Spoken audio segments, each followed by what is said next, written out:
Live, local, late breaking. This is WDSU News at 6. First at 6, as Louisiana continues to recover from recent flooding, state officials and our weather team are closely monitoring a tropical disturbance that could, at some point, move into the Gulf of Mexico. Thanks for joining us. I'm Scott Walker. And I'm Gina Swanson. We begin tonight tracking the tropics. Chief Meteorologist Margaret Orr joins us from the Weather Center. Margaret. And we're concerned with Invest 99L. We're also watching a storm that's over in Destrehan. More on that in just a moment. Here is a look at the tropics. We've got two systems here, Invest 99L and Gaston. Gaston, a tropical storm. It's dealing with some wind shear. This is a fish storm. Not too concerned with it. So here is a look at Invest 99L, and you're looking at the system going, it doesn't look tropical. You can't find a closed low-level circulation, if anything, somewhere in here. And in fact, that's where the recon hunters were. They looked for a closed low-level circulation, couldn't find one. It's got some issues. It is over warm water. That's conducive to development, but it's dealing with dry air on the south end, on the north end. And do you see the flow just north of the system? So what we have is a big upper level low, and that's causing what we call wind shear, strong winds aloft. This system is having a hard time getting going, and we like it that way. Now you'll notice that most of the forecast models are taking it over towards Florida, and our big global forecast models are agreeing with that right now. But keep in mind, they had totally different solutions last night. This is a look at the European model. Notice how it hugs the west coast of Florida, right there by Tampa, moves to the Big Bend area. That's looking like a hurricane, and then moves it to the northeast. Why the change? The high pressure no longer to the north, but more to the east. Remember, with high pressure, that clockwise flow. Now another change. Here is a look at the global forecast model. Earlier, it had it on the east coast of Florida. Now it's got it on the west coast of Florida. What's the takeaway from all of this? The models are going to flip-flop. Until we find that closed low-level circulation, they're not going to have a good handle on it. So at this point, high pressure is going to be building to the east. That should steer the system to the north. We'll keep you posted.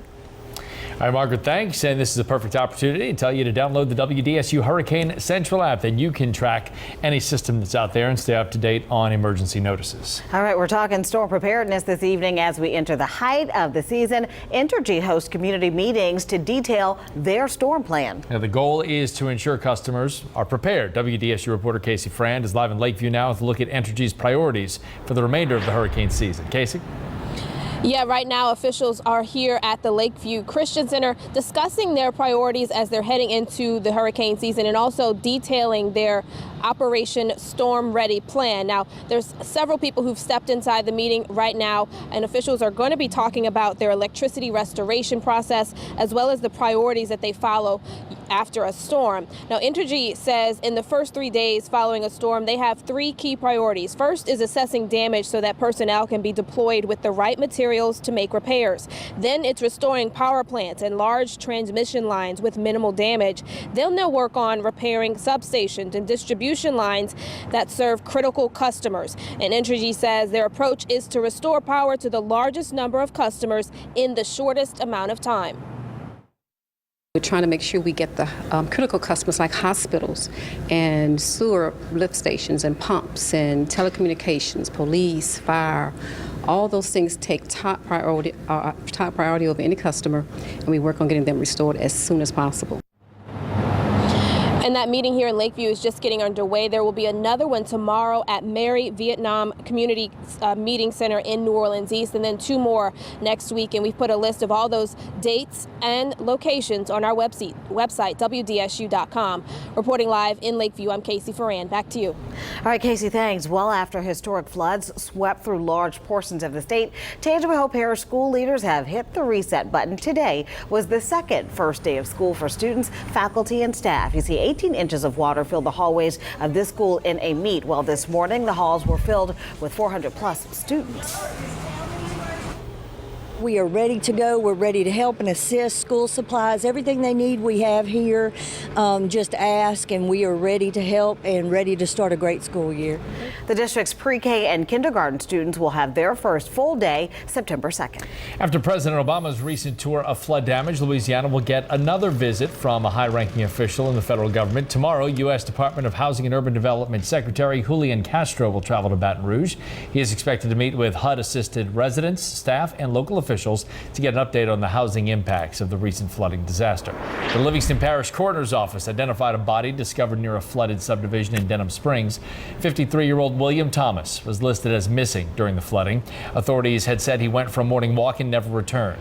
Thomas's body was found badly decomposed on August 17th. Statewide, 13 people were killed in the recent flooding. To Jefferson Parish now, where deputies arrested 28-year-old Juan Villanueva on charges of second-degree aggravated battery and aggravated criminal damage. This after witnesses say he shot a suspected shoplifter. It happened during the morning rush hour in Harvey. Jennifer Crockett joins us now with more on what led to the shooting. Both a man who works at the store and a witness call that clerk's actions reckless, and they say that the person who was shot was unarmed. Okay, y'all be peaceful. Thank you. Robert Stallings buys a cigar every morning from the Shell station on Manhattan near the West Bank Expressway. But this morning, he never made it inside because another man was running out. He came out the door real quick, and then the dude had the gun, and I heard a pow, stop, and then he limped. And then he jumped on his bike and he dropped 2 bottles. A store employee says a suspected shoplifter was trying to steal about $150 worth of liquor. Detectives say the store clerk, Juan Villanueva, fought with him inside. Stallings says the clerk then chased the man outside and shot. Too much for a man he says was unarmed and running away. The dude didn't have no gun, he didn't have a knife. It all happened during the morning rush at around 7:30 a.m. Jimmy Otala helps out at the store. He didn't want to talk on camera, but off camera he told me it was his loaded .45 caliber gun that Villanueva used and that the man was shot outside of the store. The man who was shot is being treated for a gunshot wound to the leg at the hospital. Now, I'm told he was also issued a misdemeanor summons for shoplifting. Reporting in Harvey, I'm Jennifer Crockett, WDSU News. A former Terrebonne Parish Sheriff's detective has pleaded guilty to stealing federal money. 38-year-old Dawn Foray is accused of accepting federal money to conduct an underage drinking enforcement program while being paid for off-duty details. Prosecutors say she stole more than $14,000 from the U.S. Department of Transportation between November of 2010 and July of 2012. Foray resigned from her position as Assistant Chief of Detectives back in June. She faces up to 10 years in prison. Sentencing is set for December 14th. After nearly 2 days, the boil water advisory in Covington has been lifted. City officials say water samples returned this morning were safe for consumption. In an effort to transform the Central City neighborhood, the city tearing up parts of Aretha Castle Haley Boulevard for a new construction project. Today, Mayor Mitch Landrieu and other city officials celebrated that groundbreaking of what could eventually be the city's next hotspot. WDSU reporter Natalie He is live with details on this project. Natalie? Yes, Scott, in the long run, city officials hope that this project will help transform this crime-stricken neighborhood back into a thriving place. But businesses around here are just hoping that the construction doesn't hurt them. 1, 2, 3. It's the start to a much different landscape along Aretha Castle Haley Boulevard. They really are ripping across the city, and it's making these areas much more walkable, much more personal. Construction stretching from Calliope to St. Andrews Street will cut down 2 travel lanes for cars into 1 and turning the other into a bike lane. Traditional commercial corridors that are more walkable, more bike friendly, more pedestrian friendly. And the reason that that's so important is it really helps the businesses do well. City officials believe nicer streets encourage more businesses to invest in certain areas. How you doing? Welcome to Cafe Reconcile. How many people have you for? Businesses just like Cafe Reconcile. We believe that we are the anchor of this boulevard and kind of the spark that started this whole, growth of this neighborhood. A restaurant busy enough on the inside to drown out what's happening just beneath its doors. Well, the food is delicious. Carolyn Noah Grates has been enjoying the food around Central City for over 60 years. She says the resurgence is long overdue. And I like for them to renew streets in New Orleans that used to be busy central parts of city. But there's just one thing. It's a little annoying. It's an inconvenience if, when you have to reroute. But I'm happy and looking forward for the end result. And we all are here at Cafe Reconcile. Construction is expected to finish by spring of 2017. For now, we're live in Central City. Natalie He, WDSU News. All right, still to come as the floodwaters recede, concern is rising over mosquito populations, but not because of Zika. Plus, a federal warning about a local scam, the phone call you should be wary of.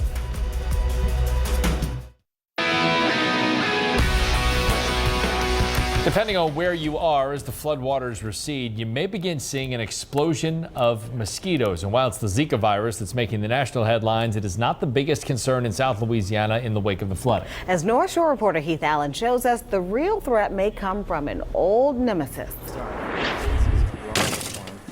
With floodwaters going down and temperatures going up, folks getting their homes, cleaning up in the aftermath, cannot avoid being outside and cannot avoid the explosion of mosquitoes.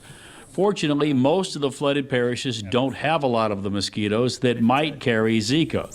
The real concern now, West Nile virus. We have hundreds, if not thousands, of birds out there that may be infected with West Nile virus. And they're the primary host for West Nile virus. So that the environment, the system is loaded for West Nile virus. Right now is the peak of the West Nile season. Mosquitoes get West Nile from infected birds with a bite transmitted to people. Right now, too many are spending too much time outside. On top of that, they have the emotional toll, as we all know, having been through these major disasters, of dealing with picking your life back up, and they're not really conscious about little things like mosquitoes biting them in their house that they're gutting at the time that they're doing it. This particular species, you can just see, I'm covered, you said, you got one on your forehead. Yeah. Add to that a third concern, floodwater mosquitoes that are not associated with Zika or West Nile. While heavy rains, even flooding might wash some away, go outside now and you're likely to get swarmed. If you're having to, working outside of your houses, and with your houses being open, you will be exposed to those, better vectors of West Nile. For most folks, the answer is DEET, long sleeves, stay inside, close the window. But for flood victims, there may not be a window to close. So we just ask that you be more conscious to reduce your risk through taking those precautions. In the meantime, across South Louisiana, those sprayers are out, hitting hard the places that breed mosquitoes, taking a little bit of the bite out of this disaster. In St. Tammany, Heath Allen, WDSU News. So as the area cleans up in the wake of the floods at St. Tammany, Mosquito Abatement urges everyone to mosquito-proof your life, an outreach program to reduce the risk of mosquito-borne diseases in local communities. For more information, call 985-643-5050. All right, Margaret's here to tell us everything we need to know about some rain here locally and what's happening out in the tropics. We've got a big storm. It is really cool to see it. This is our city cam shot, and we're looking over towards Luling and Destrehan and Booty. You can see that far. Isn't that cool? That's the storm.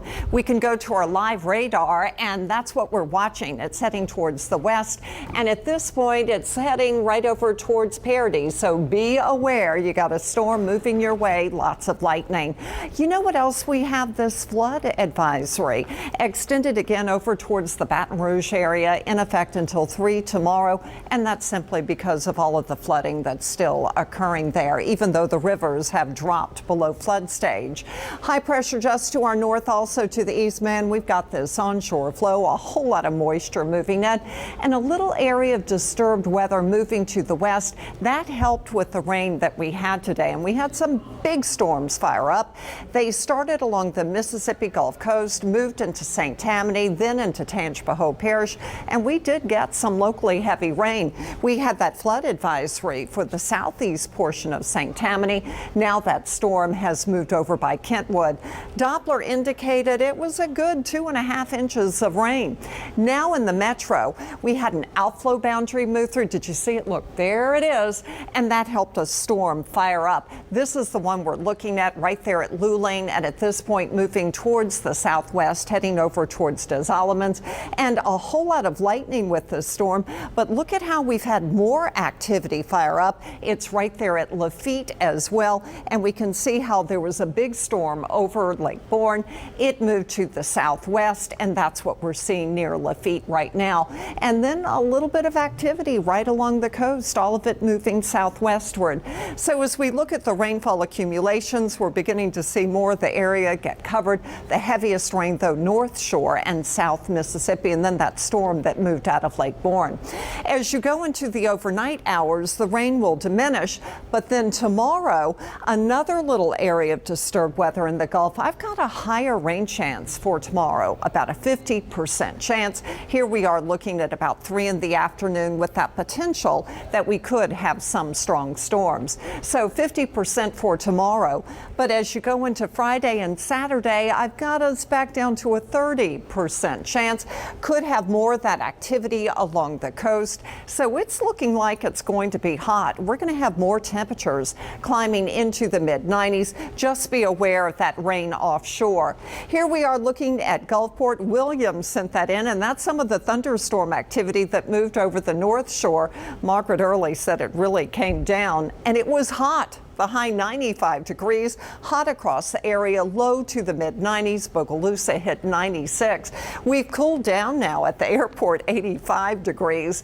Checking out those temperatures, though, really rain cooled on the North Shore and South Mississippi, but the heat index is still really high over towards Belle Chase.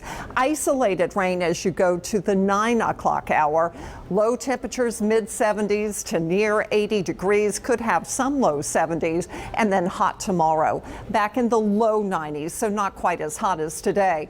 Again, there is a look at Gaston, not concerned with it. Here is a look at Invest 99L. Hard to find that closed low-level circulation over warm water, but dealing with all of that dry air. We'll continue to keep you posted on Invest 99L. So tomorrow afternoon, the rain and storms fire up again. Looking at your Friday and Saturday, less rain, more heat, and then next week we'll continue to monitor Invest 99L. Right now, models tending to take it over towards Florida, but they're going to flip-flop until we find that closed low-level circulation.